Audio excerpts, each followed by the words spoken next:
Ola, somos Alba e Vanessa de cuarto A e imos facer un experimento de correntes de convección. Para isto necesitamos auga quente, un cartón, 2 frascos de vidrio, colorante e unha bandexa.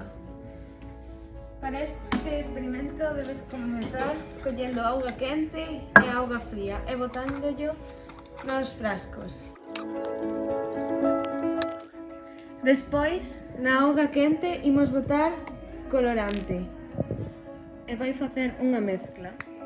Despois botámoslle no frasco auga fría e tamén temos que cortar un trozo de cartón que o ponemos na base do frasco.